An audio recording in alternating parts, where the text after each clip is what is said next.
the time, training, or the inclination for strategic thought. Let's play replay. Knowledge.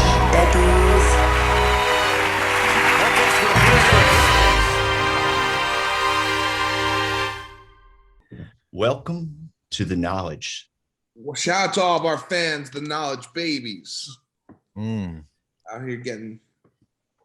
And those of you with confidence, the fellow knowledge daddies. Yes. Sean, how you doing, buddy? How's your day going? Okay. Felt a little well, I got caught in a rainstorm earlier. Didn't appreciate that. But at least you were in your Speedo. I was just my little snuggy Speedo. Speedos are making a comeback. Yeah. How about you, Oscar? How you doing? I'm doing good, you know. I made some Angus burgers. Angus. Oh yeah. I my man Bubba. Shout out to Bubba Burgers. It was good. Bubba burgers suck, man. I had some Wahlburgers over the weekend. The Mark Wahlberg meal. Yeah, pretty good. Pretty good. All right. Yeah, they weren't frozen. They were like fresh. Well, you know what they say about fascists. You know, they're sticklers for perfection. Are we saying Mark Wahlberg's a fascist? I mean, a little bit. How is he a fascist? I don't get that. Didn't he beat up some Asian guy? Yeah, doesn't make you a fascist. Makes him a racist. Well, they're tied pretty closely together. No, Did he beat him up for that reason? Yeah, he beat him up because the guy was a Marxist. That's why. Did he really? No. I bet dollars on Mark Wahlberg doesn't even know what a Marxist is. How do you like them apples? He's like, I'm a Marxist. I'm a fan of myself. Yeah, everyone loves Mark. Yeah. My ex-girlfriend used to have a giant poster of Mark Wahlberg in our basement, and everyone would have to sign it. He's a sexy guy. Yeah, he's Marky Mark. He's like, his body in the 90s really sexy, but he always has that dumb Irish face. Yeah, Marky Mark. I also have that. Marky Mark and the Unwashed Balls. That's what his group was called. Yeah. Yeah. So we're gonna talk with Vincent Pastore. He's having a show at the Cutting Room September 2nd. You got to come at it. He's also going on tour with Steve Sharippa and Chris Maniscalco. No, Chris Manfredonia. I'll look it up. Multisante, but that's his character's name. That's not his real Michael. Yeah. Idiot. I was saying it as you said it. I got there. And Vincent Pastore, for those of you who don't recognize the name off the bat, it's, as you should, he played Big Pussy in The Sopranos. Sopranos, which, you know, some argue is the greatest television show of all time. And he also had a lot of other roles. You know, he was on Broadway and Woody Allen's Bullets Over Broadway. He had bit parts in a lot of in Goodfellas and a lot of famous movies. Yeah, are we gonna do a real interview today, or is this mere usual bullshit? We're gonna do a real. I got questions for him. You know, I want to ask him some acting questions because I'm taking my acting career seriously. Oh my! No, you're not. You never follow up with me on our scene in True West. I followed you last time we went to do it. You didn't show up. Okay, but you never were like, "Can we reschedule?" I know. I said get it next week, and then you never hit me back up. And then you went on vacation. I've been the one hitting you up on every time. You get these vacations, and then I've been hitting you up about it every time. You never once asked me about it. Because I know you're gonna follow through. No, that's not true. I just need a little help. I'm busy, buddy. I need help. What are you doing not this weekend, but next weekend? I'm getting back from my fucking vacation. I got a roast, but I'll do it from vacation. I don't mind doing it. Dude, well, the whole point is we wanted to do it in person, but then we never did. I could do it over Zoom from vacation, but now I got a new role I'm preparing for. I'm going to be in a short film. Yeah. With probably with Alex Kolar. Oh, that's cool. Who's director? This guy Vilan Trub, he's got like feature length films out on Amazon Prime. Cool. How'd you get that? How'd you get that gig? Because I know him. I've known this guy for a little while, and you know, Get him on the podcast. yeah, we should get Vilan on the podcast. That would be good. See, now I'm being productive. Oh, here's Vinny, guys. So, All right. yeah, I'm excited for this. Hold on, I should get all my Italian racism out of the way. Shut up. It's true.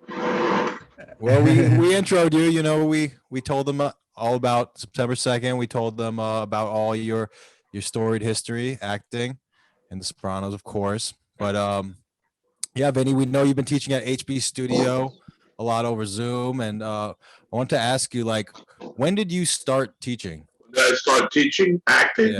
Yeah. A couple of years ago. All right.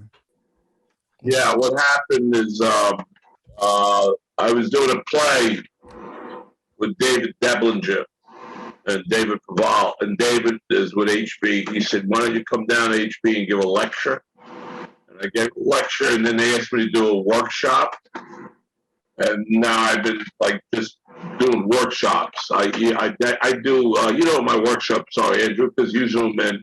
It's like 4 intense classes. Sean could never cover it, like to Sean it would be like Paris Island, It would be like, the big heavyset guy trying to climb over the ladder and he can't make it. But Andrew, you could make it and Oscar could make it. Yeah. All right. This is a reversal though, because when we did our acting episode, Sean was your golden child there. He was your golden child. I love his work. I mean, he's like the prodigal son. I haven't seen him. There's so many opportunities that have gone right by, and I could have used you. I'm sorry, you don't come around. You could have hit me up. What's going on? Well, I think you're a wonderful actor. I think you're a sweetheart. You're a good guy. I mean, if I was gay, which I'm not, I'd kiss your ass, And that's more like Andrew's bag. Believe him, I'm not going down that road, but I think you're a wonderful actor. And I would love someday for you to somehow, we could do it on Zoom, and I really want to work on Mice and Men. That'd be cool. Do I be Lenny or do I be George? Were you and Oscar? What? Which one of us is Lenny and which one of us is George? You're Lenny. Oscar's the mouse. Oscar's the mouse or the rabbit. George. On the rabbit. I played Lenny in 10th grade in my English class. See? So do I know about casting or what?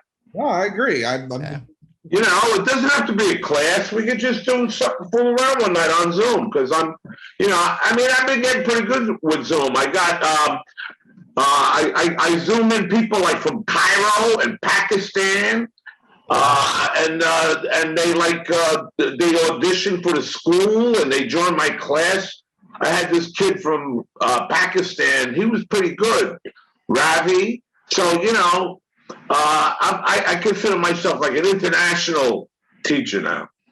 Vinny, I had a question, like a performance question, because sometimes, especially in comedy, like if I want to do something silly, there's times when I'm not thinking about it and I just do it and it's great. But when I know I'm gonna do it, I get in my head and I get self-conscious and I can't do it. How do you get around that? Well, if you ask me a question about comedy, how do the comedians get around it, or you're asking a question about acting? Well, I figure it translates because I'm sure there's parts. To me, acting, layman words. So in other words, if I'm in a scene, talk like that. If you're in a scene and you're playing a character that is animated and weird and crazy, and you're not that type of person all the time, how do you switch gears and be that person without feeling like a phony? Okay. Did you ever see Al Pacino and Dick Tracy? A long time ago. Yeah. He became like bigger than who he was, the outfit and everything. You almost like become a clown. Why? When were you in that circumstance? I was in that circumstance today because on Monday I did a comedy show, right? And I started doing this voice, and it was real weird. It was like, I can't even fucking do it because I get in my head, and it's so stupid to me. But in the moment, it worked, and then I'm trying to recreate it, and That's I can't. like acting. That is acting. Yeah. It's like this kid was working on this accent in class the last workshop, a Southern cop, and I said, "You're too Southern. You're being too Southern. You're too." And you work on it, and you work on it right now. Okay, it's like fine tuned. So the only you're gonna know if it works is if you try it out. True. Well, what are you afraid somebody's gonna like throw a tomato at you? I want to let Sean. Sean will not permit anybody throwing tomatoes or popcorn or any kind of shit at you while you're up there doing your shit. That's not true. I would throw at him. You would probably be the first one to throw I'll something. be the first one to just completely destroy his confidence. You asshole. Yeah. Why? Do you think Andrew's got a big ego? I think he's got a big ego. He does have a bit of an ego, yeah. Well, listen to this. I have a performance aspect too. Because Andrew and I we've been working on True West together for a little while. I was, come on, man. I think I even suggested it. How come I don't see it? We wanted to get it down like pretty well. I didn't want to get it down. What do you think? Al Pacino works on a play for 2 years. 2 years before anybody even sees it. Yeah. I can see it. That gives us a year and a half to keep working on it. Yeah, fine, man. What's the rush? My question is, so what if you were filming it next week, that's different, Right. Well, that's what I was going to say, though. It's like, I find just memorization. Listen, I'll tell you something. This is between the three of us and whoever's, the 10 people that are watching this podcast. Work on True West, and I'll let you two guys do it via Zoom. In my last workshop, which starts September, it's going to probably be in the middle of October for the last night. Now, what I just did for this last Tuesday is that I had Maureen Van Zant and Sammy do a scene from Street Call, which we put up. Wow. And I had my friend Ernie and his son Dom do my play, Mama's Chair. So at the last class, we're doing more than just the students. So if you two knuckleheads want to work on it and present it, here's what I want. I want a nice backdrop, and I want I want a good scene. How long is the scene? It's like 10 pages. No. Well, I need to see it before we put it up. It's the fifth. It's when Lee comes back from his golf outing with the guy. Yeah, we did that scene in class. Nice. I know that scene. It's a good scene. I'd like to see it, and before we present it, and we could present it and put it up that night with my other scenes. I had scenes going on from 5:30 until 9:30 at night. Wow. Zoom in and out, I was looking at who's in the room. That there was at one time like 60 people in the room. Wow. Zooming in and out. Because you them, tell your friends when you're going on. In other words, if we do this, I would say tell your friends you're going on like at 8:00. Okay. All right. Well, let's get it. We'll get it together, Sean. That's a great idea, but I need a run through before we do it because you can't just put it up without me seeing it first. Because I may say it's too long, or you guys suck. But even if you suck, right, Oscar, we'll still let him go for it. You let him go. Yeah, I'm keeping my skills fresh. How bad could they really be? I don't know. Pretty bad. I think we'll get it. Better than that scene in the park where Sean was the rabbit and everything, And people love that scene, Vinny. People love that scene. They all love me as the rabbit. They don't want to see me as a gangster. They want me more rabbit. You better that as a rabbit than as Luca Brasi? Yeah, they'd rather see me as a rabbit than Luca Brasi. Vinny. I'm just saying that's the feedback I got. We got some fan questions I want to get to. People answered on Instagram. Here's one. Rhodey Hill wanted to know if you're going to work on a Twins remake with Joey Diaz. No, but I was going to ask you, Andrew, if you can get me in touch with Joey, because I think I'd like to go on Joey's show before my cutting room show, so maybe I can push some rock and roll. Maybe Joey even come in from Jersey and come in and sit in the audience. Yeah, I'll ask him. Yeah, just say, Joey, Vinny wants to do 10 minutes. But you cut me and Sean. Me and Sean were talking, you know. You just went right over. No, but No, we only have that a lot. Conversation about the difference between him acting, you know, like a soft teddy bear, which is why Mice and Men is a good role for you. All I right. agree. We got other Lanny is a teddy bear. He's a teddy bear. Well, teddy bear kills a woman, but yeah. And Oscar would be a perfect George. Now, Andrew, so actually, what am I getting out of this? Well, Oscar in the movie wasn't Gary Sinise as George. Andrew's gonna be like our what you want to direct it now? No, I'm directing it. You want to direct it, Andrew? You want to direct the scene? I mean, I'll try it. Sure. That's not a bad idea. Who's directing True West? Nobody? Nobody. Again. Either Who you. is? We could ask Oscar to direct it, or you. I can direct. Yeah, you're gonna start needing somebody to help you out with this stuff. You always need that third eye.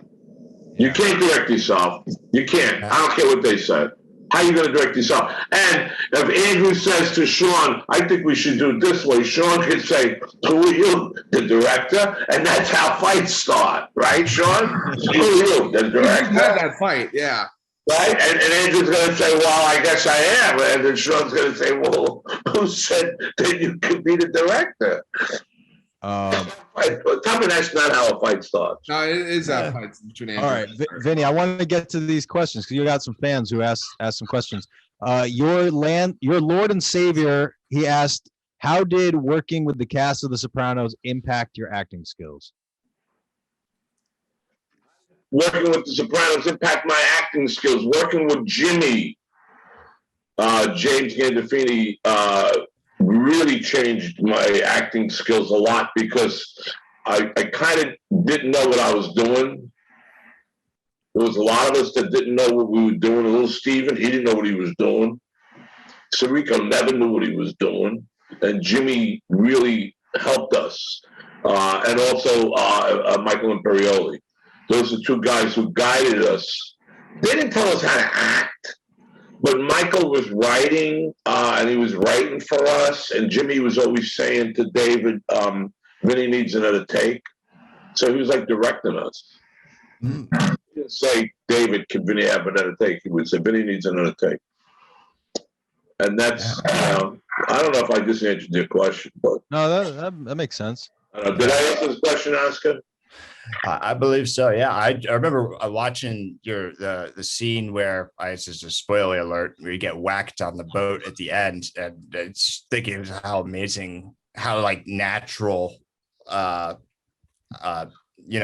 was in that scene, and how reserved. I hear that some like for people that come from like stage acting to film acting or vice versa. There's a sort of adjustment that needs to be made where it's like being big and out here versus being like in here. Yeah. Can you speak to that sort of the difference between those two things? I really came out of the gate as a film actor. I had done community theater in Westchester, but my first breakthrough was a little film called True Love by Nancy Savoca. We shot Morris Park, was with Annabella Sciarra. I played her father, and Aida Turturro, and this is years even before The Sopranos. And I kind of I learned how to act as I worked. And I started taking classes. You know, when I look at the work I did in True Love, I said, what the hell were you doing? Same thing in this thing I did in America's Most Wanted. I was just yelling for a half an hour. What the hell are you doing? And I look at that stuff now. And I'm going to tell you something with the pandemic and everything. It gives you, or gave me the opportunity to watch stuff that I did years ago. All of a sudden, like, things would pop up 2:00 in the morning, and like I'm an extra somewhere in a Michael Caine movie, and I'm saying, wow, and all this stuff was like your life flashes. It does, it flashes by. So, Wow. That must be crazy. you know? All right, we got one more question. This person, their screen name is Bonpensiero P, so they must be a big fan. Oh, okay. She said, "Please tell him I love him. Were you upset when your character died early in the series?" Well, was I upset? I was upset when I kind of knew it was coming, but it wasn't thrown on me like 2 weeks before. We knew this was going to happen a year in advance. Vinny, you're going to have a great second season. Vinny, you're getting whacked off the show. That was David to me, and I says, okay, you don't think there's going to be third, fourth, or fifth season, and if there is, great. I didn't get left at the gate with a tin cup and asking for pennies. I walked away pretty healthy. I went out to LA and I started knocking off some movies. So I was okay. We go on tour starting October 2nd. We're in Ohio. Me, Michael, and Periola and Steve Sharippa. We do this thing called Conversations with Sopranos. Mm-hmm. And, it's similar to that podcast, but it's on stage. It's live. It's the three of us. And we go back, and you think about how I'm going to Great Britain, in June. We were supposed to go before the pandemic, but now we're going back. I'm 75 years old, and I'm going to Great Britain, and people want to talk to us about one thing and one thing only, and it's about The Sopranos. Yep. It's crazy, So when I go to Belfast, Sean, I'm going to look up some of your relatives and see if they want any comp tickets. Where you from, Sean? You're not from Ireland? Yeah, I'm from Ireland or something. You don't know where you're from? Tell me you really don't know where you're from. I have no clue. I mean, I know there's some in Ireland. I think some from France. I don't really care. You're like a mutt. Yeah. Yeah, my ex-wife was a mutt. She had everything in her. Yeah, is that why she's your ex-wife? She had everything in it. Then she probably had some Italian in her when I was around, and then she would have some kosher meat. All right, Vinny, this is a real question. I'm not just making it up. PF Bennett wants to know, what was it like working with me? Well, that's just, listen, let me tell you something. Andrew and I have this bond. I mean, when we did things on the show, a lot of it was, we knew we were going to goof on each other. We knew it was going to be a setup. And it's the same thing happens on any talk show. Jimmy Fallon, anything with the sidekick. And as we were going into the second season, I wanted Andrew to be more than just the guy behind in the booth. We created him as a character on the show. So Andrew, you did a good job, man. Thank you. I loved it so much. That was funny. Did you guys see it when he tried to audition with my band with Frankie Pisani was playing a harmonica? It was terrible. Oh man, I have to see that one. That's what was funny, the fact that you were terrible, and I knew you were going to be terrible. I'm not a bad harmonica player.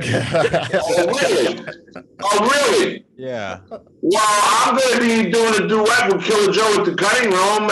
If you got balls, you can come up there and we'll let you play.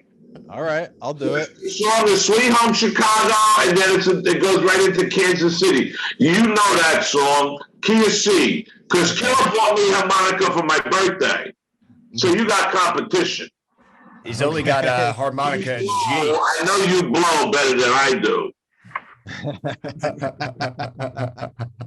Yeah, we had one episode where I talked about having sex with a dude. We're not talking. Let me tell you something.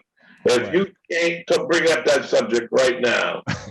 Well, okay, you brought it up. We'll move on. We've talked extensively about all the men Andrew's had sex with. It's only one. Anyway, let's move on. We're moving on. Anyway, so Vinny, you owned a crazy music venue in New Rochelle back in the day, the Crazy Horse, right? Yes, sir. So did any big bands come through there? Yes, sir. Tell me who. Tell me all about it. But you don't know who they were because you know, you're an acid guy. You're into like metal and shit. I didn't do that. No, I'm not. I like classic rock. I love classic rock. You ever hear Buck Norman, Blue Oyster Cult? I've heard of Blue I know Oyster Blue Cult. Oyster Donnie Rose, but his name was Buck Norman. That was his fake name. His state. Donnie used to come in on Tuesday nights and jam. We had a jam session on Tuesday nights. Lester Chambers from the Chambers Brothers. Actually, I put a band together with Lester and Harvey Brooks, who played with the Doors and Dylan. See, but you don't know who these people are. And I know the Doors. I know Dylan. if you look at the album covers, you'll see Harvey Brooks was the bass player. He also was an album called Super Session with Al Cooper. Anyway, I had Darryl used to come in, Darryl Hall, he would come in, but he didn't sing. I had David Ruffin and Eddie Kendricks come in after I did a concert. They hopped up on stage and sang one night. But I had bands from the tri-state area. It was pretty cool. Rock and roll. Rock and roll. And so when did you start performing music? Oh, I was in a couple of musical comedies before that, but at the Crazy Horse, we used to get up there and sing and shit. And my band, the Gangster Squad, are those guys from back in the day. The same guys from those bands, you know? And, you know, my show isn't about me. It's about, you know, all of the guys up on that stage. They all get a chance to sing 3 or 4 songs. And then I have guys like Killer Joe coming up as my guests. And if, yeah, I'm serious, Andrew. If you want to come up and play harmonica, Sean, how bad can he be? Were we going to hook him? He's not that bad of a harmonica player. I'll give him that. I think it would be pretty good fun. But Also, I don't think there's much of a difference between a good harmonica player and a bad harmonica. I can't even tell. I mean, I Butterfield, he was like my favorite, Paul Butterfield. But and I hear Killer Joe, he's supposed to be pretty good. But yeah, how do you know who's good and bad? It's not like a sax player. You can't hit all kinds of crazy notes. You can if you're really good. Have you ever heard Toot Steelman? Yeah. And he plays like the chromatic harmonica. That's the whole Yeah. What's his name? Toots what? Tealman. Wasn't he did the soundtrack to the Cincinnati Kid? Probably. Let me look it up. I bet you a cheeseburger. He did the soundtrack to the Cincinnati Kid. Okay. And I tell you what else would be done. And the Cincinnati Kid was directed by Robert Benton, Okay. who also directed The Hurricane, and I was in that. It's not coming up, so I don't know. That's a falsehood. It's not true. It's a lie. It never happened. But Vinny, I wanted to know, could you run us through an acting exercise, like how to be emotionally vulnerable or something? You mean right now? Yeah, why not? Emotional vulnerable? Yeah. Whatever you Okay, let me go to Oscar first, all right? Yeah. Sean says I'm dead inside, so He is dead on the inside. No, we're gonna get serious, man. oh, Okay? Oscar. Yeah. I want you to think about the worst thing that a woman ever did to you emotionally, not physically, emotionally. And while you think about it, I'm going to ask you questions that have nothing to do with whatever you're thinking about, but I need you to react to me the way you would react if you were talking to this woman who fucked up your life. all right. I don't want to know who she is, and I don't want to get sued by the media.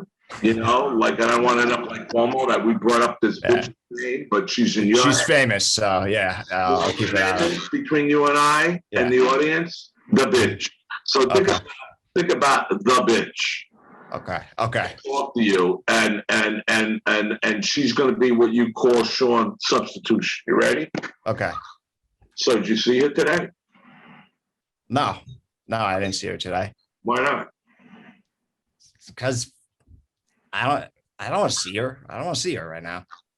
What's wrong? Well, she's a good-looking woman, man. She's hot. There's a lot of hot women out there, man.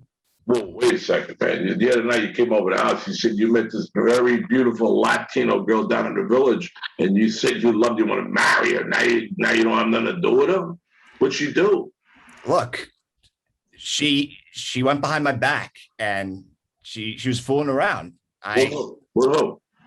Some dude at a bar. Oh, Sean, that guy Sean. She was fucking your buddy. She was fucking your buddy. Yes, she was. Look, I didn't expect it.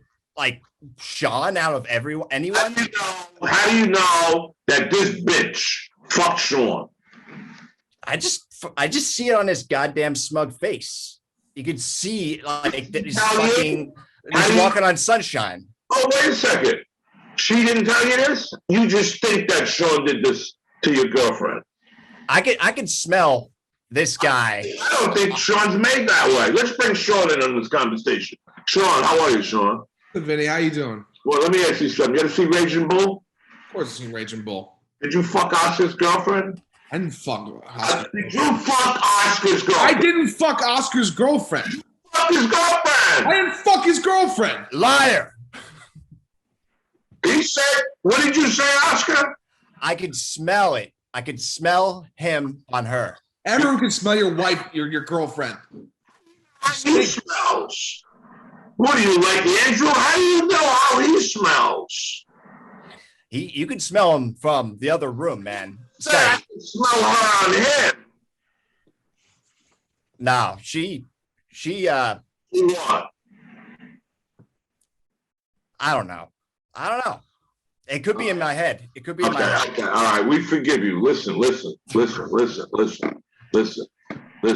If you have one word to say about this woman, one word in the history of words, in the vocabulary of all vocabularies, what's the word? Chub. What? Chump. Chump? Chump. Who's a chump? It's an insult. It's an insult. It's a grave insult. You're the chump or she's the chump? Well, she's the chump. She's missing out. She's missing out on this. She's a chump. You know what? I ain't a therapist, but I think you're a fucking chump. Hey.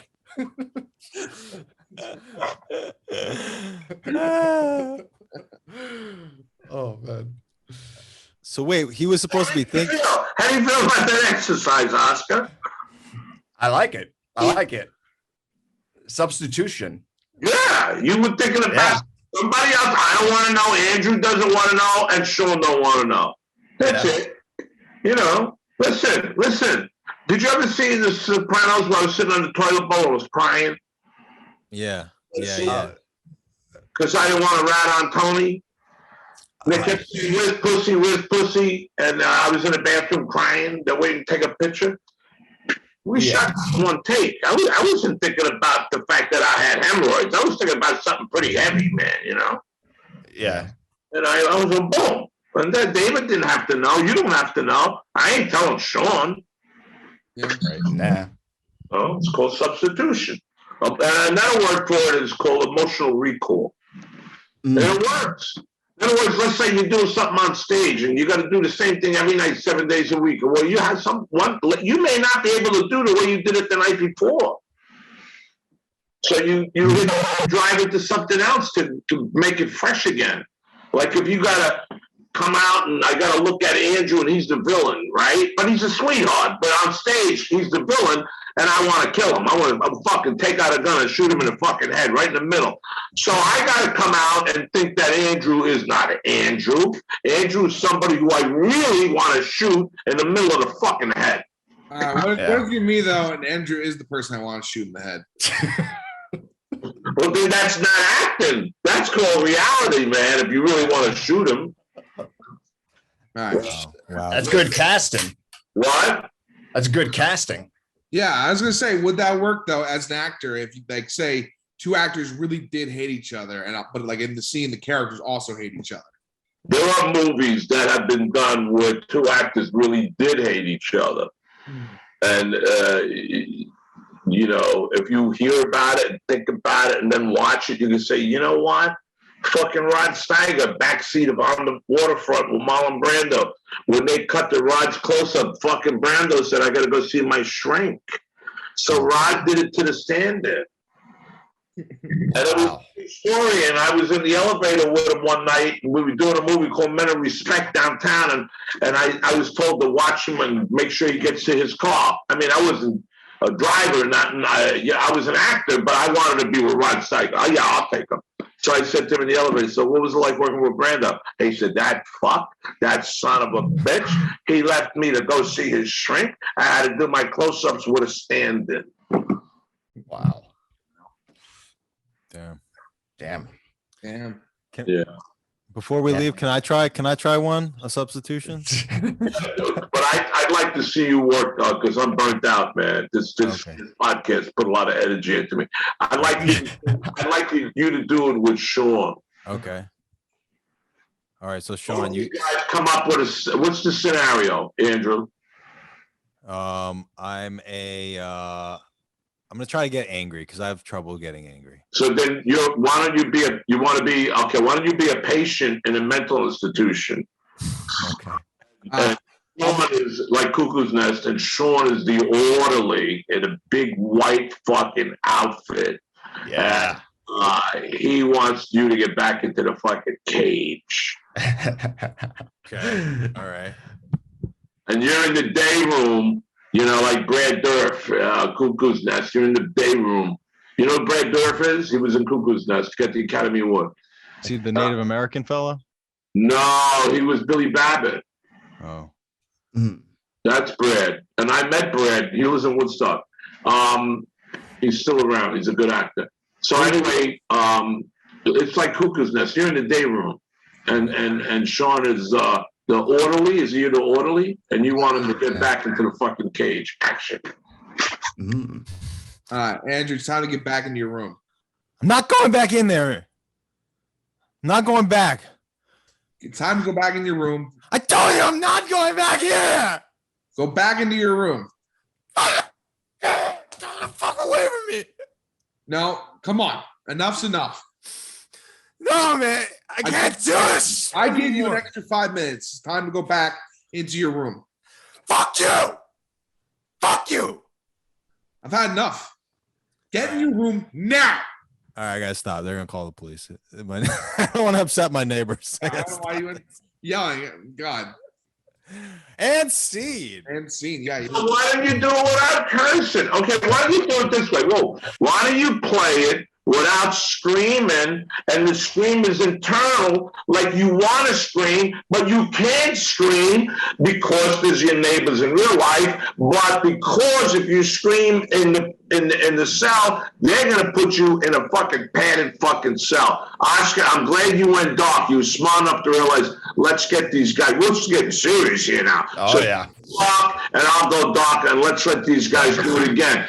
Now, Andrew, just don't play it so angry. Play it like more like Danny DeVito did as he did it in Cuckoo's Nest. He played Martini. He was more humble. Let me see that. How about me, Vinny? Was that any notes on my? I have no notes for you, Sean. You're amazing. Thank you so much. Okay. All right, Andrew. Time's up. I'm gonna go back to your room. Oh, I can't go back. Can't go back. Yes, you can. It's time to go back. Oh. Come on. I've given you extra 2 minutes.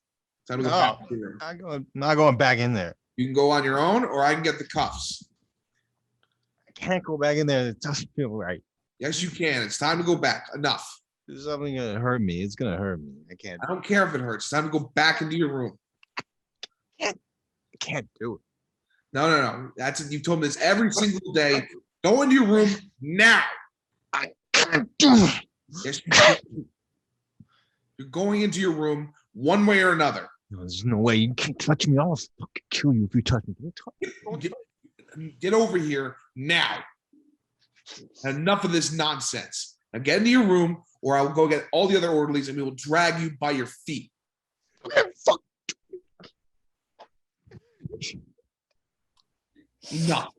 Enough with the crocodile tears. I'm so tired of you people. I'll fucking kill your family. You shut the fuck up. You don't bring my family into this. Huh? Get over here. Sorry. Get over here. I'm sorry. That's better. Let's go. Walk to your room. Stop right there.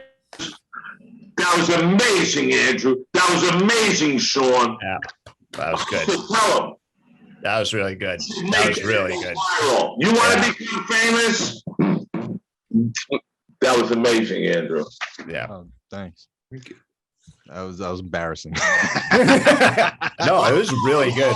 It was surprisingly good. So I was embarrassed. Embarrassed about what? I don't know about looking like a crazy person. Well, then don't try to be in this business.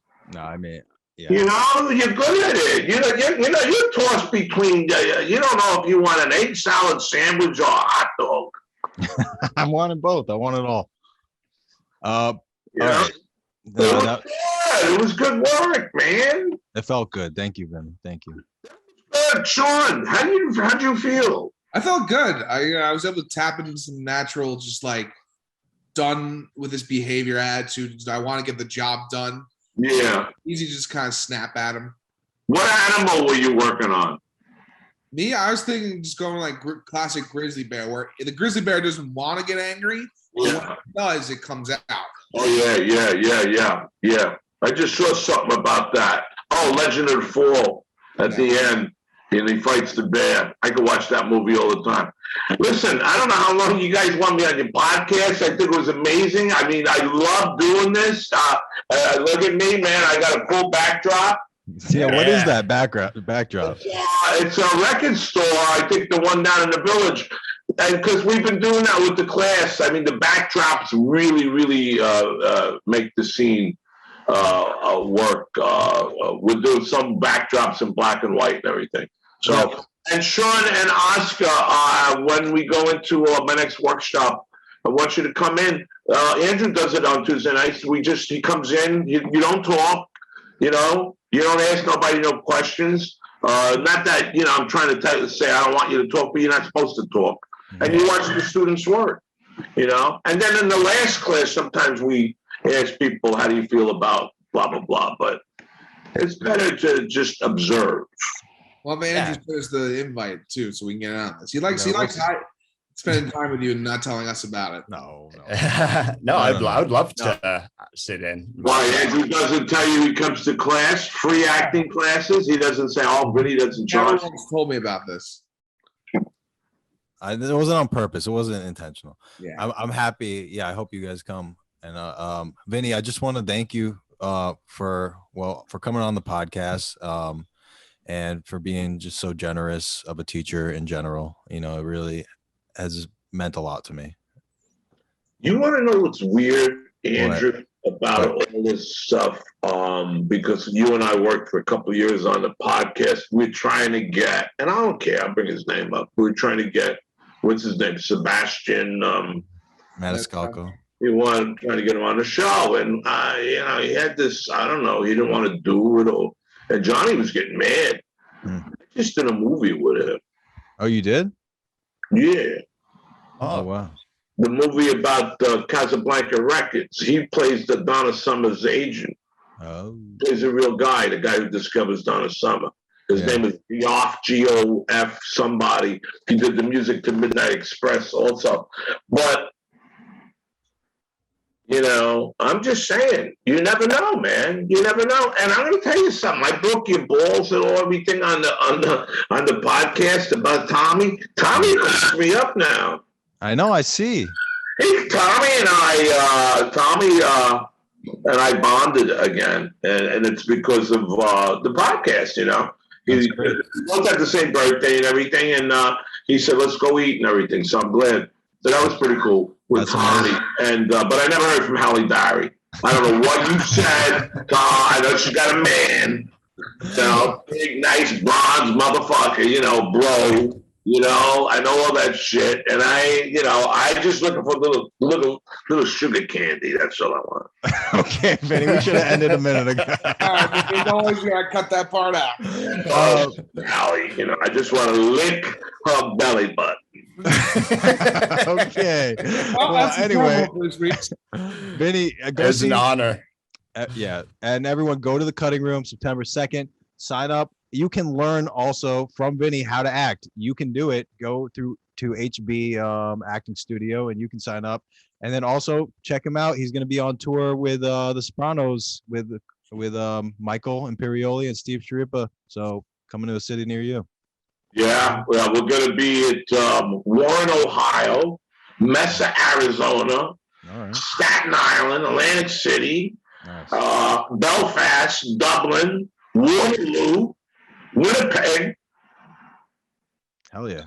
Yeah. right? That's going to be fun. And the show's called In Conversations with the Sopranos, right? Conversations with the Sopranos. Yeah, Yes. yeah. We go. What happens is we have a comedian, Joey Cole. He comes out. He goes on tour with us, and he does some skits and stuff, and brings out another local comedian. Then Joey introduces us. We do film clips, and we come out, and then he interviews us. Yeah. And it's funny, and it's good. Especially stuff they ask me, and then we do Q&A with the audience, and then we do a meet and greet. All right. So we're going to put in the show notes. Andrew, I want you to come to one of the shows. I'd love to. I'd love to come to Staten Island or. Staten Island would be probably good. It's in February, St. Charles. All I right. don't go to Staten Island, I but can't get you in Atlantic City with me because I bring the Sean with me to Atlantic City. That's fair. I'll go to Atlantic City with you. Yeah. Yeah, Sean is my Atlantic City bitch. All right. There's going to be links in the comments. Me and Sean walking up to the fucking poker table. And Sean's over my shoulder, and I sit down, and I'm all decked out. And he just standing over there, and we don't say shit, man. Fucking in the Cincinnati Kid. All right. All right, Vinny. Thank you so much. For Love you, Vinny. Thank you. Read my T-shirt. What? Oh, it says Big Pussy's not dead. He's in Chicago. I love it. All right, Vinny. I'll speak to you soon, man. I'll see you guys. All right. All right. Yeah. Done. Tuesday. That was good. That was great. It's a good time. Yeah, that was amazing. Yeah, and you're seeing both of you. I feel like the second one was really good, actually. Yeah, with some notes and from Vinny. Yeah, it was impressive. I really do believe I can be a pretty decent actor. Yeah, I really do Yeah. believe I can be typecast as a psychopath. You would make for a good mental patient. Yeah, that's literally my greatest fear in life is being a mental patient. That's where you're currently locked up as well now. It's all an illusion. But how about playing one on TV? It's not that bad. Yeah, and depending on who I'm with. Yeah. But anyway, guys, that's been the episode. Thank you all for listening. And please tell your friends, subscribe, and have a great night. Like, share, subscribe. Boom. All right.